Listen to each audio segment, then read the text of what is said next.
I'm Kat Broadwell, and I'm going to be talking about media literacy, more specifically the article Media Literacy a National Priority, and some interesting quotes that I found in this article.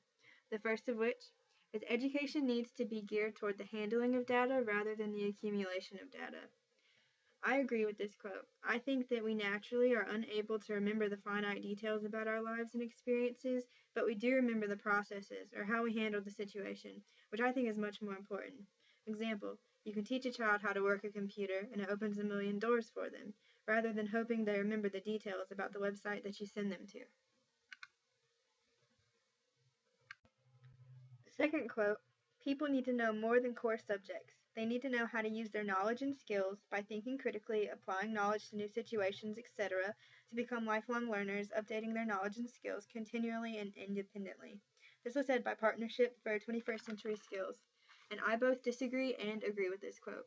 I agree that students need to use their knowledge, skills, etc., but I disagree with the assumption that these cannot be addressed in core subject classrooms. In this situation, it is not an issue in the subject of discussion if students are not using these skills, rather an issue with the educator who isn't asking students to utilize them. That is also to say that I personally think that person-to-person education is the right way to teach students to use critical thinking and problem-solving skills. The third quote, with the goal of promoting healthy skepticism rather than cynicism, the challenge for the teacher or parent is not to provide answers but to stimulate more questions. I totally agree with this. Again, the brain is not made to memorize answers, so providing answers and hoping it is committed to memory is absurd.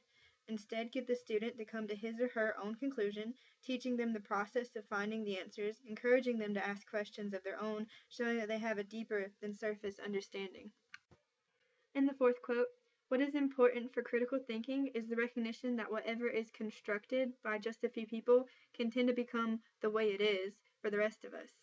This is spot on. I think a lot of things in our lives go unnoticed, especially things media related like websites, TV shows, and the like.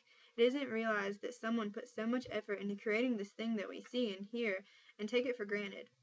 An example, video games. You have this expectation of what the graphics in a game should be like based on the advances in technology that you're used to.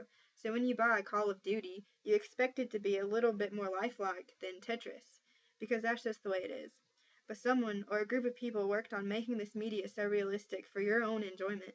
The assumption of that's just how things are shows little abilities in critical thinking, because in a way, you're not acknowledging the important processes that got it to be that way. Okay, so those are my thoughts on media literacy, and I'll leave you with one question to ponder.